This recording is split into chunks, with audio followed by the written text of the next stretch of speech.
Let me tell you why you're here. You're here because you know something. What you know you can't explain, but you feel it. You felt it your entire life.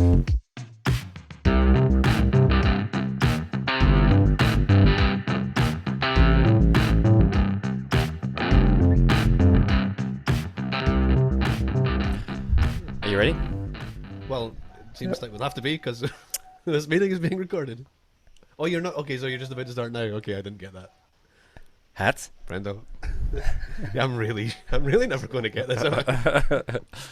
What's going on? We only did one 2 days ago. I know, they're coming like... And that one's not up yet either.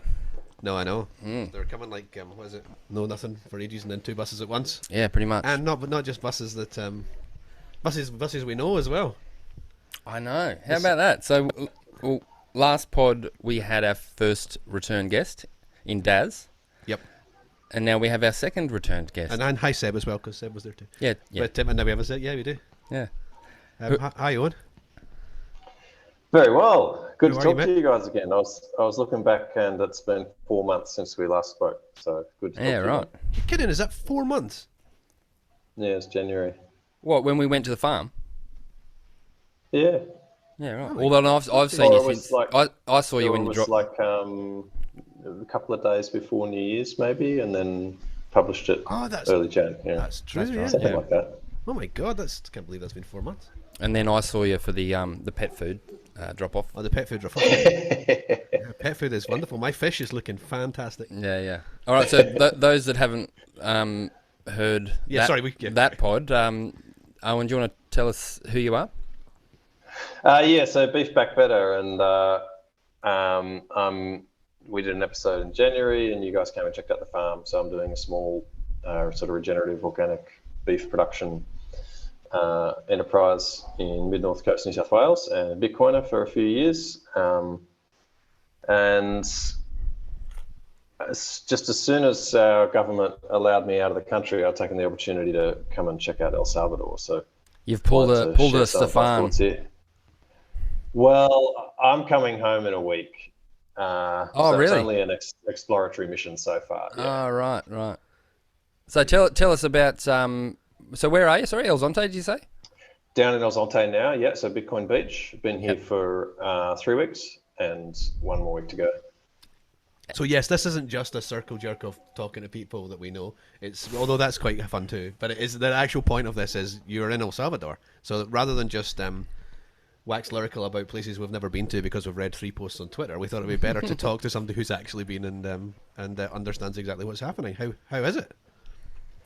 Well, it's amazing. I mean, I was really interested to see what it would actually be like here, and I was very keen to get out of the country just as soon as I was allowed to, at least just for a holiday and a bit of a reconnaissance mission. And so El Salvador seemed like the place because I like to have a bit of a reason for traveling. And yeah, I mean, it's amazing. Where to start? It's the main cool thing is just meeting new Bitcoiners every day. So it's almost a bit of luck has been involved in the fact that this has become this funny little beachside town in El Salvador has become a place where lots of freedom-oriented Bitcoiners are coming to check out. And so, and just so happens that you can pay at almost every store with Bitcoin as well. So a lot of Bitcoiners want to see how that works. And just this steady stream of other Bitcoiners to talk to every day just feels so good. Yeah. It's amazing. I met a couple yesterday or the other day who actually a couple and another guy who said they're from Canada and Australia, and they said proper Bitcoiners, they understood Bitcoin as opposed to shitcoins and stuff, and they actually said that they'd never met another Bitcoiner. And I said, oh, what you mean here in El Salvador? And they're like, no, never. We've never met another Bitcoiner. They were stuck in Canada. They got out just before the vaccine rules came in. Wow. They're just so excited. Did you feel the pressure? It was so surprising to hear because, but I guess there's a lot of people in that boat. There's people that genuinely understand Bitcoin, but haven't been able to, especially during lockdown times and stuff like that, haven't been able to find the tribe. And we've done it really thanks to the Bush Bash in Australia, at least sort of 3 times a year we all get together. But yeah, Yeah, and it's just great to be talking to other like-minded people, especially about freedom and about Bitcoin, about the economy. And we're all here. We've all gone through similar situations with the lockdowns and with getting completely screwed by our governments and wanting to find where else, and wanted to see how it's going. So lots of stuff to talk about. And it's been great. Are you seeing, is everyone rocking around in like Bitcoin merch, or are they all kind of, it's like a Stones concert? No, yeah, or if you're driving a V-dub or something, another one drives past and you give each other a knowing nod, anything like that? Or is it just everyone's a Bitcoiner just about? So everyone's all of the travelers are either Bitcoiners or surfers. Yep. And it's slightly more Bitcoiners in El Zonte, but if you go down to El Tunco, which is kind of just 10 minutes drive away, which is they call Surf City, obviously there's many more surfers there. No, most people are dressing down, and there's some Bitcoin hats and Bitcoin t-shirts going around, but that's mostly the locals actually. Yeah. Who are associated with like Hope House here or one of the other Bitcoin related sort of initiatives that are going on here. So, sorry, what's Hope House? So Hope House, I probably can't give you the proper definition, but I encourage you guys and your listeners to look it up. So Hope House is one of the institutions here that that the Bitcoiners come to visit and circle around and meet at. And so it is one of the things it is a co-working space. So you can pay daily or pay monthly to have a desk in an air-conditioned room there in a nice place. It's also an education centre for locals. They do a lot of stuff for the kids, English classes, Spanish classes, classes on Bitcoin, surf classes, all sorts of stuff there. So it's a community project, and it was partly funded by one of the original dudes here. I haven't met him, but Mike Peterson is one of the names of the original guys who invested in this area on the basis of it being Bitcoin only and being a Bitcoin circular economy. And Hope House is one of the things that came out of that. Nice. It's so, correct me if I'm wrong then, Owen.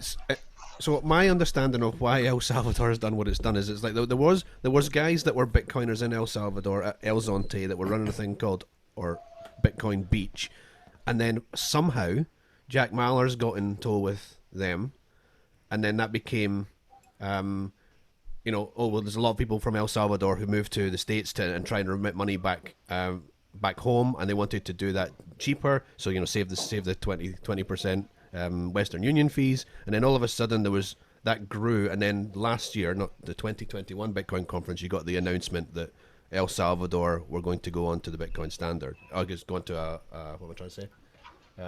Make it legal tender.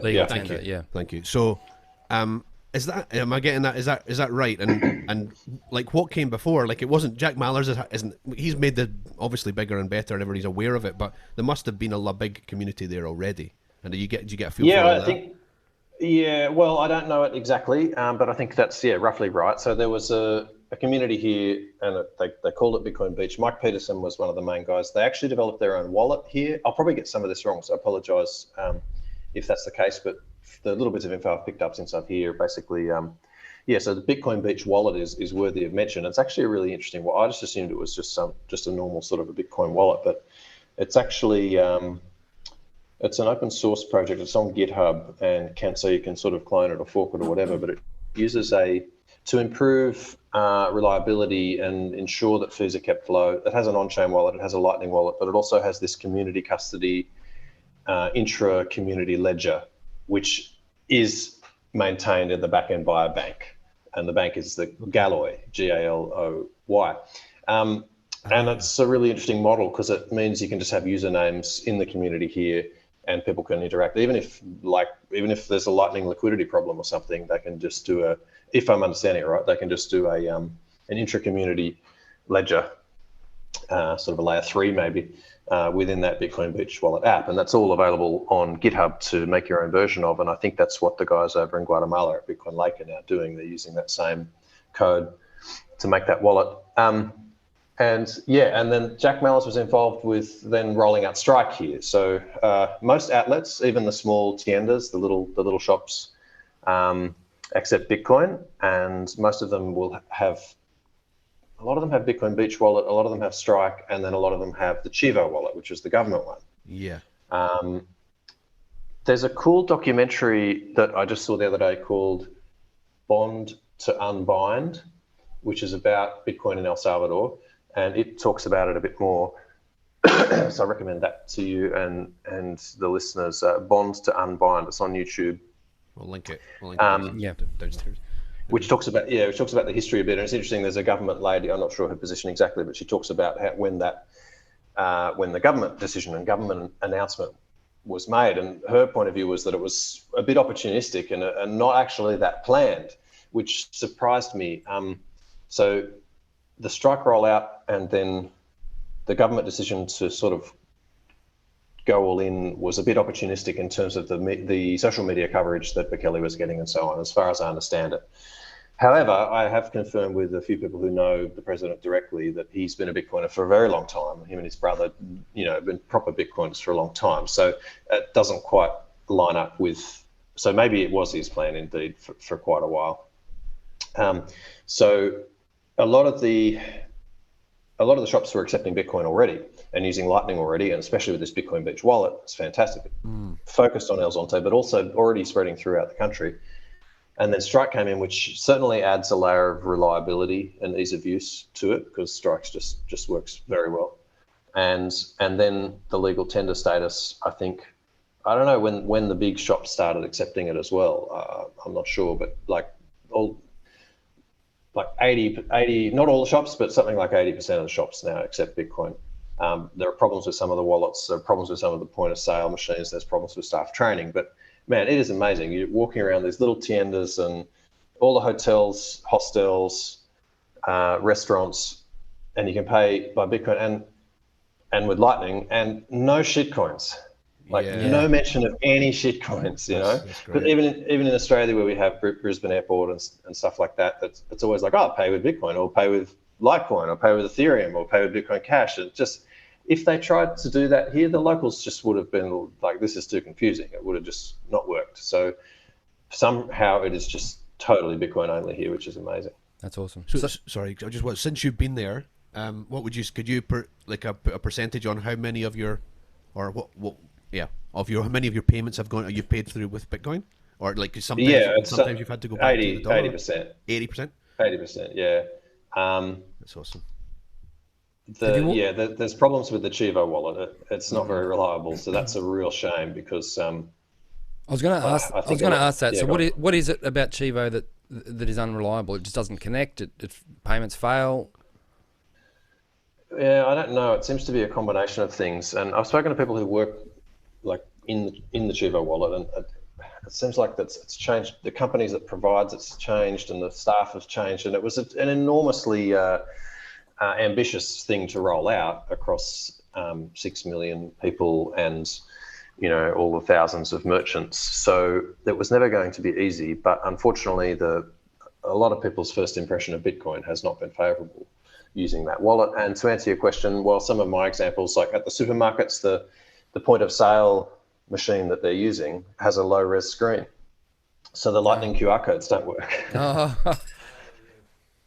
So then they say, no, the shop assistant, and I don't speak Spanish, so I'm struggling to understand what the shop assistant is saying in terms of, we can't use Lightning. And I eventually worked out that was the issue, because the QR codes won't scan. So then they're like, no, you have to use on-chain. And I'm standing there with all these stakes and stuff that I'm buying and thinking, well, I don't want to pay on-chain because I don't know if it's going to accept zero conf. I didn't know if it would accept zero confirmation. And I've since learned that if you have replaced by fee, if you have RBF switched off, it will accept zero confirmation on chain. So if you are at the Super Selectos in El Salvador and you can't get the Lightning QR code to work, use on chain, disable RBF, and you can use zero conf. So, but nobody knows that. Like just knowing that helps you be able to successfully pay with Bitcoin. But I mean, let's be honest. I mean, that's a pain in the ass. Oh, sorry. And to expect somebody to go from no coiner to knowing that is, I mean, if it's the only way you're going to eat, you're going to learn, but it's still not a good. That's not a good experience for anyone, right? Yeah, it's a huge amount of friction to. Another issue is just the staff training. At the supermarkets, for instance, there's usually only one aisle or one person that knows how to do the Bitcoin transaction, so that makes it hard. But sometimes payments to Chivo just don't work. Like, and you're just waiting. And Lightning shouldn't be slow. Lightning's, you know, it finds a route or it doesn't, and it's usually very fast. But with Chivo, sending to Chivo from Blue Wallet, for instance, I waited half an hour and then it just failed. Wow. And I don't know why. I don't know what's happening in the back end, because it's sort of a, you know, it's a government-run custodial wallet. So yeah, so the outlets that are using just a handheld device, they've got the phone or an iPad, and they've got Strike, and they've got Bitcoin Beach Wallet on there, and they've got Chivo, then yeah, you can always make it work. But not all the shops have that, and some shops just don't accept Bitcoin at all. Okay, so when it doesn't work, do you then just revert back to the dollar? Is that what happens? You have to have some dollars in your pocket so you can also pay by dollar? Yeah. Yeah. Okay. Which is pretty much. Which sucks, but at least there's the at least there is the option, and yeah, it's just a case of it will just be. I mean, it's so new. Well, absolutely, but you know, once somebody learns that the shop down the road has worked it out, they'll be like, how did they work it out? They never have a problem with their payments, so how have they worked out? And then they'll be, oh well, they're using Strike, well, they're just doing it on a mobile phone. Okay, that's what we'll do. I mean, people are not stupid; they'll work it out, but it's just going to be it's just a process. What about have you walked into a McDonald's or a Starbucks or any of those ones? Not specifically, but they use Chivo. What are the? Oh, I don't know. I don't know. Okay. I don't know. I haven't been to either of those outlets. I don't know. But Walmart and all these places are accepting it. And another one that's worthy of mention is Ibex Mercado. That's super reliable as well. Their payment interface is fantastic. I met one of the guys from, the main guy here in El Salvador for Ibex, and I'd noticed the few outlets that were using that. It was just like super fast Lightning, always working very quickly. So I'm not sure about the bigger stores like the McDonald's and the Walmarts. Not sure what wallet they're using. Often it's just almost different at every place. But the level of knowledge among the locals is pretty good. Like if they are running a business and if they're accepting Bitcoin, they'll just list the wallets like Blue Wallet, Moon Wallet, Bitcoin Beach Wallet, Chivo. They know the problems with each of them because they've been using them. It's pretty amazing. Yeah. And to have not been distracted by shitcoins, like it's just remarkable. Well, that's so helpful actually, if you think about it. Yeah. I mean, the only real experience we have of that, other than with other Bitcoiners that we've met and we know, is the Bush Bash, where we convinced them to take, Lightning, take Bitcoin via Moon. I think it was Moon. They downloaded it, and then for their beer. But the girl behind the bar had literally zero knowledge when we stepped in that pub, and by 10:30 she was probably the biggest expert in the room. And she was also hustling. She was taking tips. Yeah, she was taking tips and stuff. Walking around with a phone. But it just shows you, if you do something regularly, you learn it really fast. Yeah. If you're in El Salvador and you're being encouraged by legal tender laws to do it, you're sort of being in some ways, some people might say forced. But you're going to learn real quick. Tell me, have you run into Max and Stacey yet? No, I'm sort of kind of stalking them a little bit. They were here. They were staying very close. But no, I haven't seen. A friend of mine ran into them. But they're here. They're looking around and spreading the word like they do. But our paths haven't quite crossed yet. It's a bit like you go overseas and you say, "Oh, I'm from Australia," and then it's like, "Oh, my cousin's roommate's from Australia. Do you know him?" Well, I've met heaps of Aussies here, like they're understandably so, but even some that live not far away back home, which is funny. And I didn't know they were Bitcoiners, and they're going through the same thought process as me, like thinking about moving over here and really wanted to see what it was like. So was that one motive for you potentially, was to actually explore relocating? Definitely, man. I'm just feeling so stifled by our oppressive government, and I'm interested to see what the outcome of the election in a couple of weeks is. Mm-hmm. However, I'm also not too hopeful that will actually even make any difference. So yes, it's still not clear cut in terms of where would be better in terms of what's facing us in the next few years. It's still not clear. But the part that has been most amazing is just meeting all the other Bitcoiners on a daily basis. And in Zonte here, it's a very small village, so if you're not renting a car or something, you kind of just stay here. And there's probably like a dozen hostels and a dozen restaurants, and half a dozen tiendas, and two of those hotels are really nice, high end, where Max and Stacey stay, and two really nice restaurants, and then so it's quite small. There's only one ATM here, and then a Bitcoin ATM, just to try to give you an idea. And the roads here, the roads aren't paved. It's like dirt roads and little shacks on the beach, and it's very simple. But there's just this steady stream every day, and there's an informal Bitcoin meetup every day at sunset at this one sort of hostel called Olas Permanentes, which is like permanent waves in Spanish.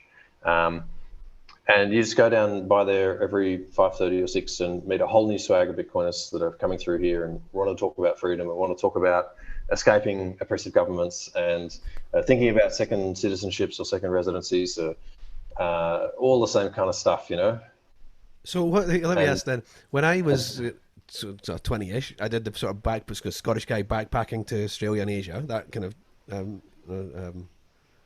thing that people do. They call that, don't they call it sex tourism? Sex tourism, yeah. Well, to be fair, we're going to be honest. But there was this, every time you met someone new, there was this, like, what's your name, where are you from, where have you been? You're having to go through this almost to the point where you felt like getting a t-shirt printed to say, yes, I'm doing this is the route I'm taking. So what is there some way that, like, this regular conversation that you start up with in the backpackers in El Zonte? Oh, voice is gone, sorry. Like, how do you establish that somebody definitely is a Bitcoiner? Do you have to sort of look at them and go, you nod, or what happens there? I haven't been able to identify them just by looking at them, but you can ask pretty quickly. Like, what brings you here? It's either surfing or Bitcoin. Yeah. Okay. The surfers are mostly open to hearing about Bitcoin as well. We go through some of the same small talk, like where are you from, what's here, but what's then astonishing is just how similar the stories are. But there are people here from all over.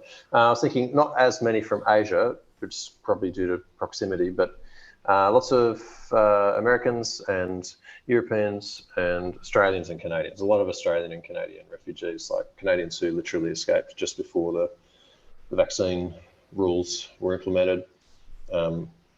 Some who, because I don't think you can get out of. Can you get out of Canada yet if you're not been vaccinated? Well, not officially, no. Yeah, I thought that was like this. Yeah, they're literally refugees. If you can get into the US, then you can get down here. Of course, yeah.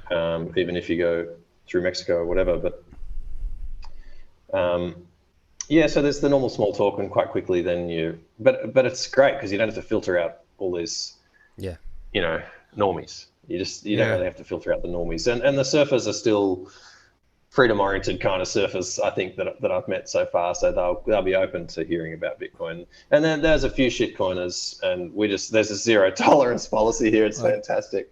That's so good. It's like we're not talking about that shit. And but there are some who are still early in their learning process, so they are still interested in shitcoins, and so we try to do our part and guide them in the right direction. But there's this strong peer pressure, like you almost don't have to, because it's just like, nah, man, it's Bitcoin only. Like, let's not talk about that shit. And they're, oh, okay, right, yeah, cool. But if as a small, it's a small place with a steady stream of tourists that probably were never coming before now, the boost to the economy there must be huge. Can you physically see improvements, or are locals talking about improvements because of Bitcoin, or is that not? Do you not think that's apparent yet? Well, there's so much happening here, and I'm only getting a snapshot of while I'm here, so it's hard to tell. I'm trying to talk to as many locals as I can, but my Spanish is not very good, so it's only the locals who have very good English, but I've been asking them as much as I can. Mm-hmm. Certainly for El Zonte, yes, it was only surfers, and now there's like a whole new, there's many more Bitcoiners than surfers coming here now. So it would have to have improved the income from the travelers, and the hostels and the hotels seem to be doing well. I mean, some of the street food vendors and stuff like that, it's still pretty quiet here. It's still, some nights they're out making pupusas and there's not many customers. It's still very quiet. But they also, I don't know, because I think probably most of their visitors are still just locals on weekend trips coming down from San Salvador, because it's only a 40-minute drive. Mm-hmm. And San Salvador's like 1,000-meter elevation. It's sort of nice and cool, a bit cooler up there. But going to the beach is a big affair, and they'll come down and they're having a great time. So the place is full of locals on the weekends. That's maybe that's still their main income, but perhaps half of it now is tourism, and at least half of that half is Bitcoiners. So I'd say more. So it would have to have made an improvement, yeah. But the other things that have happened in that same time is like inflation's happened. So some people that I spoke to locally think that it was introducing Bitcoin that caused the prices to rise, which is an understandable, way for them to have experienced it. It's like, when Bitcoin came in the last couple of years, all the prices went up, and and of course my point of view on that is that's sort of unrelated, or almost entirely unrelated, and it's just due to the inflation that's going on. The other thing that's going on, of course, is this new government, like Bukele. What he's doing here is really huge and reaching all aspects of the society. And a lot of people are very skeptical, and understandably so, because you should be skeptical of governments because they almost always do turn evil. And perhaps his government will as well, or maybe not evil, but, have unintended consequences that are negative. That always happens with governments. So why, that they're understandably skeptical of what he's doing. And remember too, they're in the second month of a state of emergency here. So for us travelers, it feels extremely free having left Australia, and for gringos here, you are free. Like, you're not going to it's very safe. I have not had any issue, not even seen any issue remotely risky or, dangerous, or haven't heard of any robbings or anything like that. The locals were really friendly and would look after you if you were in trouble, I'm sure. But what's happening in the background, like if you believe the numbers that Bukele's publishing on Twitter and so on, like it's 25, 26, 27,000 gang members now have been arrested in the last 2 months, and they're all in prison. Yeah. That's a lot of people in prison for a small country. And and unfortunately it is unavoidable, and it's expected. And a few locals have told me that absolutely innocent people have been caught up in that.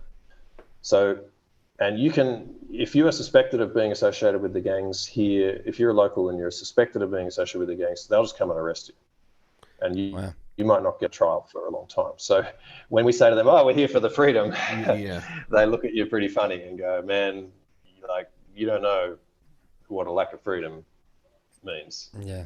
So back to the kind of skepticism, are you kind of seeing or hearing much anti-Bitcoin rhetoric?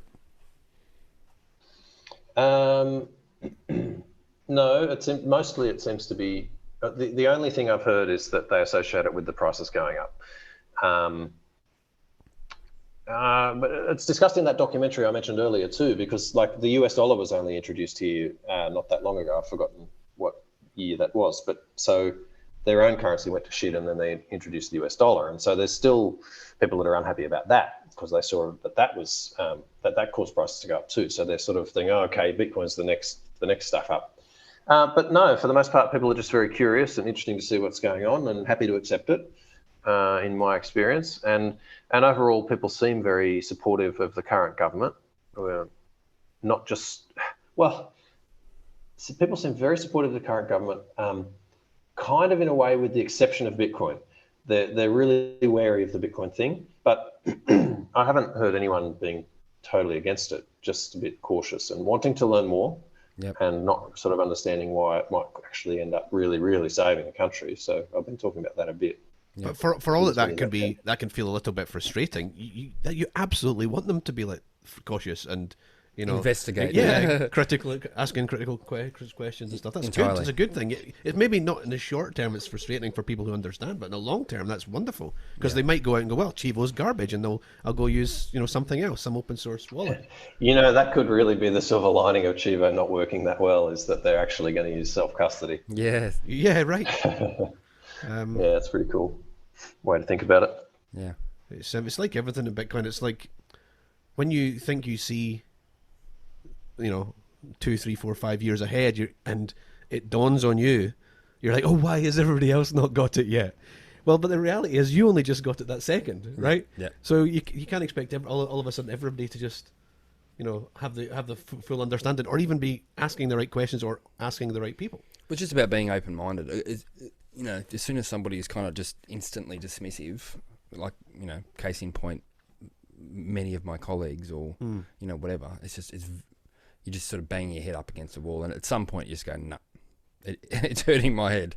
Yeah, it's kind of but it's, see, once you go through a full cycle, and I'm interested in your taking this on too, as somebody who has, you kind of feel the different stages of it. Yeah, there's the excitement stage when the price is running quickly, but there's also when it's this death by 1,000 cuts stage.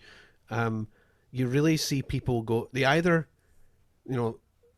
throw the toys out the pram and go, this is a scam and blah, blah, or they double down and they learn. And that's the time when the Bitcoiners are actually made. And so you kind of need those hard, the people who just get their head, either they get their head down and learn or get their head down and build in times like this, are the ones who come out of it 2 years or 3 years from now so well. Yeah. And everybody else goes, oh shit, I should have, could have, maybe did have, yeah. He got lucky. He got lucky, yeah. Yeah, and I don't know how many, so I suppose with, I think it's accurate to say, so with Chivo and with Strike and with Ibex, the vendor can decide whether to instantly transfer to US dollars or to keep it as Bitcoin. And I don't know how many people are just getting it as dollars. I suppose if they're using one of the other wallets, if they're using Blue Wallet or Moon or even the Bitcoin Beach wallet, I don't think it allows automatic conversion back to dollars. But yeah, so all these people are learning now, and what a great time! Like, it's with the price tanking the way it is. Yeah, they're all learning now, and nobody's seems to be complaining too much here. They're certainly learning about the volatility of it, I guess. And those that have just been converting it all to US dollars in the back end will also learn, in a couple of years that perhaps they shouldn't have been doing that. But it's all similar lessons that we had to go through, I guess. Mm-hmm. All right, I've got a question. So, when people that are paying in Bitcoin over there, how are things priced, I suppose? So, it's priced in US dollars. Okay, so, and is there no incentive? Like, are people kind of saying, all right, it's cheaper in Bitcoin, or if you pay in Bitcoin, it's cheaper? I haven't seen that. There was a promotion at the next beach along at Palmacito that was supposedly all vendors using Strike were offering 50% off for one weekend. I don't know whether Strike organised that or whether just the local vendors organised it. I didn't actually get there to see it myself, but generally not, no. Generally it's just whatever exchange rate the wallet that they're using or you're using comes up with based on USD price. Yeah. That'll change, I reckon. It will change, but that's going to be super. And even the solid hardcore Bitcoiners right now, probably, if they're honest with themselves, are not thinking in sats, right? They're not thinking, there's a chocolate bar that's 400 sats or so, whatever that, Or in the back. With the big price dump in the last few days, I think people may have reverted to spending dollars rather than their Bitcoin. Yeah, for sure. I think there was another promotion at one of the hotels that was like half price coffee if you pay with Bitcoin. So little bits, but not very coordinated.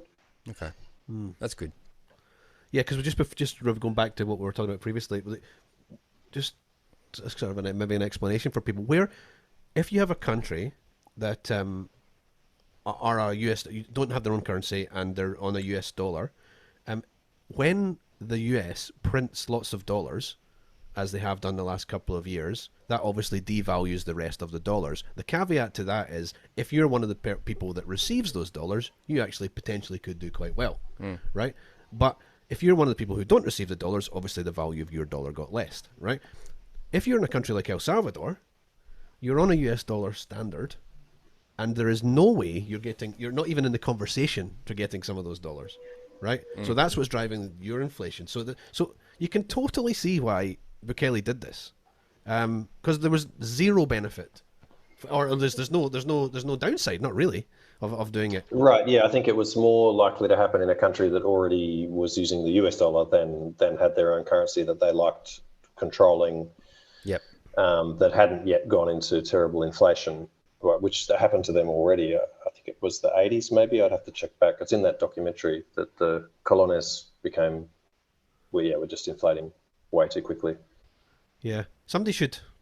Me, should create a list of countries in the world that are using the US dollar either as their only currency or as their proxy currency, I think someone did it. I saw it on Twitter somewhere that for that reason, sort of that they're more likely to take on Bitcoin as legal tender before other countries if they're already using the US dollar anyway. Yeah. And there are quite a few. Yeah. Yeah, and even because with the Central African Republic story as well. I mean, you go back to big swathes. Did they have their own currency, or were they on US dollars? Well, I don't. I need to check that back. But a lot of countries in Africa still have that ties back to France as well. So they may be, but obviously it would have been the franc at one stage. But then obviously the France are on the euro now. So I don't know is the answer. But I'd be interested. I should go and look at that because it just makes sense. You could actually probably identify the most likely dominoes to fall next by doing that because they've got nothing to lose and everything to gain by doing it. Yeah. And yeah, exactly. So you're on Valis. Yeah, it was cool to talk to John the other day on the Plebcast. I put my hand up as a pleb to talk about beef and Bitcoin, and he actually recognised the hotel room that I'm in now from when he was here. No way. Back in November or whatever. So yeah, that's. Is he wearing a shirt? Yeah, he had a shirt on. No. How was that? That was a good conversation. It was a great pod, yeah. Oh, cool. Thanks. Yeah, it's good. I love what John does. For a long time, he's a really good thinker and really good interviewer, and so yeah, it was cool to talk farming. And this crossover with the farming and with the good beef and Bitcoiners is hilarious. It's such a big crossover. And we've lost him. Have we? Yep. I know you're back. Beef. We just lost you for about 10 seconds there, mate. I haven't managed to find a good supply of grass-fed beef here. Okay. So that's just a huge opportunity. There are so many opportunities here. You just see things that the locals could do with, and that the traveling Bitcoiners could do with, and certainly getting some good grass-fed steaks, ideally even locally grown. I'd love to set something like that up here, and either as well as having the operation in Australia or instead of, depending on how things pan out in Australia, because there's certainly a bit of demand for it. There's great seafood here, being right on the ocean, and there's a local seafood market that's quite cheap. They do a lot of ceviches and big baked fish and roast fish. Unfortunately, they often cook it in a lot of seed oils, but you can ask. I've learned how to say in Spanish to not have seed oil and to cook it in butter, and they've heard it before. They're like, oh yeah, cool, we'll cook in butter. Like, yeah, there's heaps of Bitcoiners who don't like cooking in seed oils, which is good. But getting most of the beef here is from Nicaragua, and it's feedlot grown, and even worse, they put it in a brine in the pack, so it's in like a salty brine, just to preserve it, or probably has preservatives in it. Yeah, like they're good eating still, but potential here for some grass-fed beef deliveries for sure. So on John's thing, you were talking about, so your farm back here is like sort of 15 acres or something, is that? Yeah, it's only small, yeah. And you were looking at you potentially going maybe here to like 100 or something, but never massive scale commercial. And then potentially having some sort of other operation over there. Like, is that right? Is that what you're thinking just now? I'd love to be able to do both. I don't know if it's workable. Probably the way that I'd probably set it up here initially would be to try and find some good local growers. That they'll be there. There's some crossbred cattle on pasture further in the north on the way up to some of the volcanoes that I saw. So talking to some of those existing growers and just trying to set up a cold supply chain down to these beach towns, which doesn't really exist. Like the local meat, I went to the local market the other day here, and the local meat, from what I can gather, is locally slaughtered and then cut fresh without refrigeration straight to the market. So there's just meat, and that's fine. That's how they do it. I don't mean to, be too disparaging about how they've done it for years. That's fine. But for me, I prefer to be cold chain and cut in a certain way, and actually had some aging, because it's just like really fresh, really chewy Brahman cattle that, they're killed and processed and cut fresh and straight to market. And if you know what time that's arriving and you get it straight away, then great. But when we went, the stuff there was already, covered in flies and really daggy looking. So we didn't buy any of that stuff. And also it won't have been aged, so it'd be very chewy. So it'd only be really good for stewing. And they were straight Brahman cattle, Bos Indicus. So, but I did see crossbreed English cattle in the north Apparently there's a guy that's been bringing in some genetics from better quality beef and crossbreeding with the local animals. So they're still very well adapted to the sort of tropical type climate here, but producing some better eating beef. And then having it processed and then getting it into a cool room to age for a little bit, and then cut properly into steaks and brought down to some of these beach towns. It'd be really good, because it's crazy. Like actually one of the guys we spoke to said most of the beef gets exported, and then they're importing Nicaraguan feedlot beef. Typical feed economy. Yes. So yes. So you got 1 week left. What's on 1 the week agenda? left. What's the plan for the final week? I've actually rented a apartment up in the outskirts of San Salvador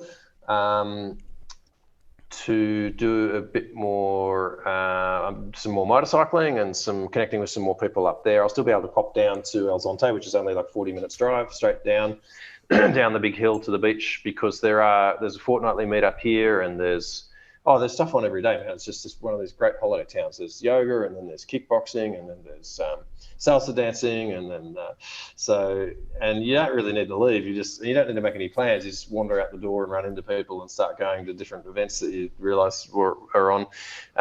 But yeah, for the next week, I'll be actually back up in the city, because I want to check that out a bit more. I want to suss out the availability of good products and services and prices and stuff like that. And then back to Australia to see how it feels being back there and see how the farm's going. Apparently it's pouring with rain still. Is this right?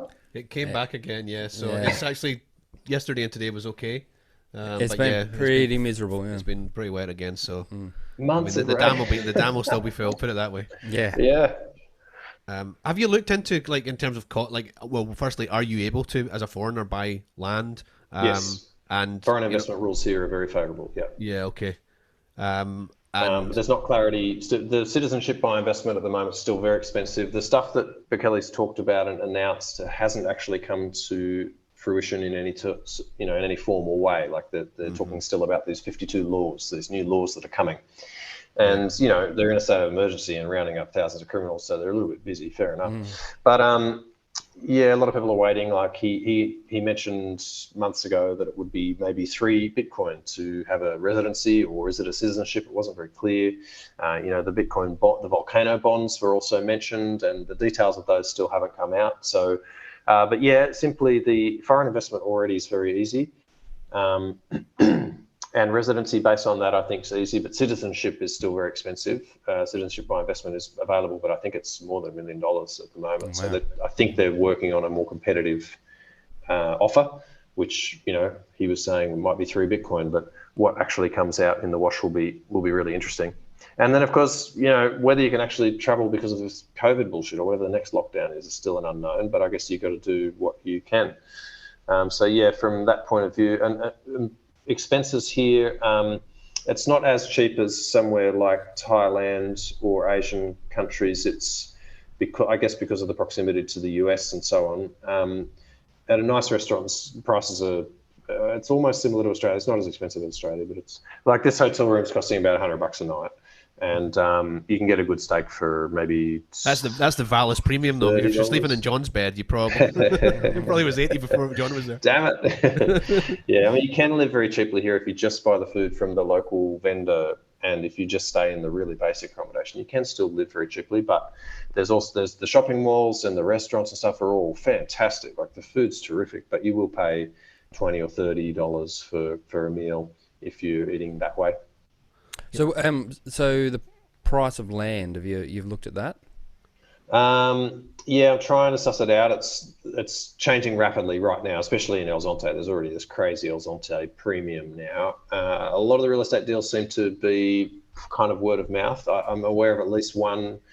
I'm sure there are many more, but where people are buying with Bitcoin, paying with Bitcoin to buy land here. That's happening already. They're familiar with it. There are some real estate agents that have listings, but they're not kept up to date. So I think if you wanted to try to invest in some land or in a townhouse or house or apartment here, then you really got to be here and have a good look around and spend some time here and just get to know the locals who are in the know, and someone knows someone who's thinking about selling. And there are large land holdings available and for sale. Like I'm aware of a 60-acre block that went recently that was paid for with Bitcoin, and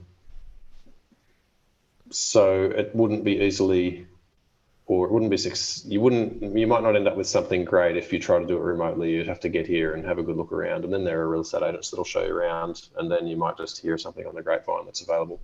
Yeah. It's changing rapidly. It's going to be so interesting. It's just a case study for everyone, isn't it? And there's going to be mistakes made along the way, but it's just, yeah, it's really good to get the perspective of somebody who's actually gone and is in there and can also, everybody wants to tell the good news stories, but also tell the truth of it as well. Yeah. Like this is difficult. The Chivo's not really working. Some people don't like it. People are resistant to Bukele, or all these things are true. So there's no silver bullet. It just has to. Yeah, I tried to have a reasonable expectation of it, and I think I was fairly right about my expectation in terms that it's not just some freedom utopia displaced. Like I didn't know, and I was disappointed to learn that the COVID lockdowns here were strict and long, which was disappointing to hear. Obviously, all the requirements are gone now. But initially, it was a multi-month strict lockdown, and if you went out, you could end up in jail. So fucking governments everywhere, man. And was that applying to tourists as well as locals? Because sometimes you get this sort of two-tier system as well when you. Yeah. I don't think it would apply to a gringo, to a tourist. No, I think you could have been down. Yeah, gee, I don't know if you were down here at that time. Probably life was normal in El Zonte at that time, I would say. But I don't know. People couldn't go to work, and people had to stay home. And sometimes people live outside a lot here. Like people's homes, I would say 90% of the homes don't have hot water, and they'll have running water, but it'll need to be replenished from time to time and stuff like that. Yeah. So and they'll just have sort of a semi-outdoor kitchen and stuff like that. So most of them will have refrigeration, but not air conditioning or anything. So they go and wash their clothes in the river, and they go and catch the fish in the ocean, and they're always outside and on the go and having a great time. So I don't know how that would have worked in a lockdown situation. Sure. Being locked down in San Salvador could have been quite miserable. I don't know. And masks Hopefully now? That doesn't happen again. No longer mandatory, but a lot of people still wearing them inside. Okay. But they don't hassle you about it. They don't. They seem to not hassle one another about it. But a lot of people are still wearing masks in the city. Not down here, but definitely in the city. Yeah, I mean, it seems to be going that way here now. It seems to be people are becoming a bit more tolerant of other, hopefully, or maybe not tolerant is the word. Just they've sort of given up trying to enforce somebody else to wear a mask when it's. Oh, entirely. So it's just like Even you go into a I don't know, like a dental surgery or something like that. There's signs up saying you must wear a mask. I went into an orthodontist with my kids, and you must wear a mask in here. All the staff were. No one in the waiting room was wearing a mask, and no one was calling them on it. It was just like, well, they've got the sign they've got to probably have up. Yeah, that's it. It's like... But anyway. Yeah, thank goodness the hysteria's died down. Yeah. Common sense prevailing, hopefully. Yeah. Has returned for now. Yeah. So we'll take this. We'll see how long it hangs around until the next hysteria. Yeah. All right. Yeah, cool. Well, we'll maybe wrap up there, and then we'll have a quick chat afterwards about maybe another supply of goldfish food. And is he still going? No, he's still there. Do you want? That'd be great. Give us a beef back better shout out, mate. Yeah, do that. You there? So I'm back on Twitter a little bit. So if anyone wants to, and you actually find me on Telegram too. For now, I'm not getting hassled too much. Just beef back better on Twitter or on Telegram. So that's a bit of fun. I got back on Twitter especially to try to connect up with people who are coming through El Salvador or here already, and that's been really useful for that. Having had a break of a year, maybe a couple of years off Twitter. So reach out to me there. Love to chat about Bitcoin and freedom and capitalism, and share any information I might be able, or contacts I might be able to here in El Salvador, because I still really encourage people to come and check it out. I think if we go into this, if we do go into global hyperinflation and or a deflationary collapse, which sort of seems to be kind of, it's one or the other or both that are going to happen, somewhere where all of the vendors are familiar with using Bitcoin might be a really good place to be. Yeah. So this is still, I'm still pretty excited about El Salvador and what they're doing here. Although some of my comments in this discussion have been a bit cautionary, or it's still. It's just about setting realistic expectations, isn't it? Still a comment, so that they can still go bad. Really well placed here, I think, coming into. Sorry, I lost you. Yeah, you're cutting out, mate. We might end it there anyway, mate. But thanks very much for your time. Great to see you again, and I'm sure we'll see you maybe in the next Bush Bash. Hopefully. Yeah, hopefully. Absolutely, man. I'll be home, and I've actually recruited. Sorry, guys, we're losing on. He is in he's on the other side of the world, and sometimes things go wrong. Yeah. The government's onto him. All right, thanks, mate. Hey guys, if you've made it this far, thanks so much for listening. The plan with the pod is to do sort of guests one week and myself and Brendo the other week, so hopefully that's working for you. If you don't like one of them, just listen to the one you do like. If you want a little bit more information from us, you can find it at bitcoin-first.com/learn.